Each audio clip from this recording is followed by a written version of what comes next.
Bismillahirrahmanirrahim. Assalamualaikum warahmatullahi wabarakatuh. Perkenalkan, nama saya Hana Safira Ramadhani dari kelas 2 BPGMI dengan nomor NIM 12120900061 dan nomor urut absen 22. Nah, dari Anas bin Malik, Rasul berkata bahwa Rasulullah Shallallahu Alaihi Wasallam bersabda bahwa tanda-tanda kiamat adalah diangkatnya ilmu dan merebaknya kebodohan. Dalam Islam itu, mencari ilmu itu hukumnya wajib. Nah, tercantum dalam kitab suci Al-Quran bahwa semua ilmu pengetahuan bersumber dari Allah Subhanahu wa Ta'ala sebagai sumber pengetahuan yang utama. Nah, dalam Al-Quran terdapat 3 cara untuk memperoleh pengetahuan atau memperoleh kebenaran, yaitu yang pertama dengan panca indera, yang kedua melalui akal, dan yang ketiga melalui wahyu. Nah, dengan panca indera kita dapat mengobservasi dan mengeksperimen yang nantinya akan dibantu dengan pengetahuan akal ya. Yang selanjutnya yaitu konsep ilmu terdiri dari 2 macam, yaitu ilmu yang diperoleh dengan tanpa usaha manusia atau tanpa upaya dari manusia itu sendiri yang biasanya disebut dengan ilmu laduni. Nah, yang kedua yaitu ilmu yang diperoleh dengan usaha manusia yang biasanya dinamai dengan ilmu kasbi. Yang selanjutnya yaitu ilmu yang bermanfaat. Ilmu yang bermanfaat adalah ilmu pengetahuan seseorang yang dapat berguna untuk orang lain. Nah, maka dengan ilmu tersebut yang akan menjadikan ladang amal jariah yang akan terus mengalir hingga mati. Karena ilmu itu terus mengalir, ilmu itu terus terulang, terus teramalkan. Nah, tidak akan rugi dalam memberikan ilmu kepada orang lain. Bahkan dengan ilmu tersebut, dengan kita memberikan ilmu, kita bisa mengingat dan semakin membuat kita itu ingat pada ilmu tersebut gitu, tidak mudah lupa. Nah, tapi tantangan bagi seseorang yang mempunyai ilmu adalah ria atau ingin dipuji. Sulit untuk menghilangkan sikap ria atau ingin dipuji untuk seseorang yang mempunyai ilmu. Nah, tapi bukan berarti tidak mungkin ya. Nah, dalam Imam Al-Ghazali menyebutkan ciri-ciri ilmu yang bermanfaat. Nah, yang pertama ada menambah rasa takut kepada Allah Subhanahu wa Ta'ala. Yang kedua, kita semakin menyadari aib-aib yang telah kita lakukan.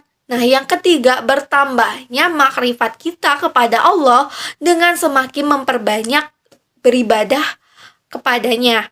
Nah, yang keempat yaitu dengan semakin bertambahnya ilmu, maka semakin kita merasa bahwa kita itu tidak ada apa-apanya, bahkan kita itu tidak mempunyai apa-apa atau kita itu kurang dari yang lain. Selanjutnya yaitu cara kita untuk mencari ilmu yang bermanfaat. Nah, gimana sih caranya? Nah, yang pertama itu semuanya harus berawal dari niat. Niatnya apa nih? Semuanya harus berniat karena Allah. Karena kalau misalnya kita berniat karena manusia, semua akan berhenti di tengah jalan. Beda dengan karena kita niat karena Allah, lillahi ta'ala. Nah, yang kedua yaitu dengan usaha. Kita harus berusaha, tawakal, berdoa. Nah, yang selanjutnya, yang ketiga yaitu mencari ilmu, mencari tahu dulu apa sih yang kita gemari, apa sih yang menarik untuk kita, apa sih yang kita suka, agar kita itu mengikuti kegiatan pembelajaran bisa dengan enjoy dan dengan senang gitu, tanpa merasakan tidak suka atau seperti itu. Nah, yang selanjutnya yaitu serius dan berkonsentrasi dalam kegiatan pembelajaran.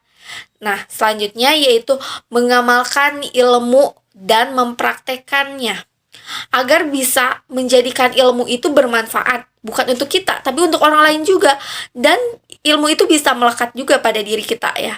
Nah, yang selanjutnya yaitu mencari ilmu yang salah, mencari ilmu dengan salah tujuan, mencari ilmu dengan salah penyampaiannya. Apa sih yang bakal terjadi kalau misalnya kita mencari ilmu dengan salah tujuan dan salah penyampaiannya?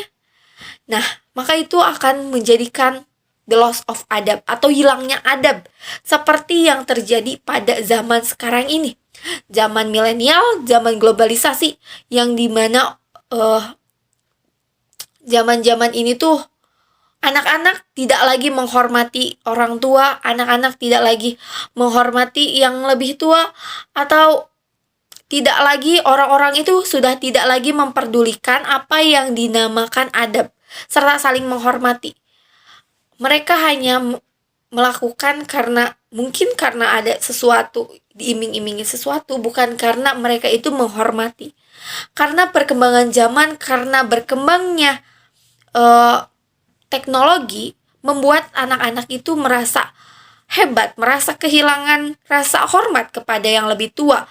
Itu adalah penyebab dari salah gunanya mencari ilmu.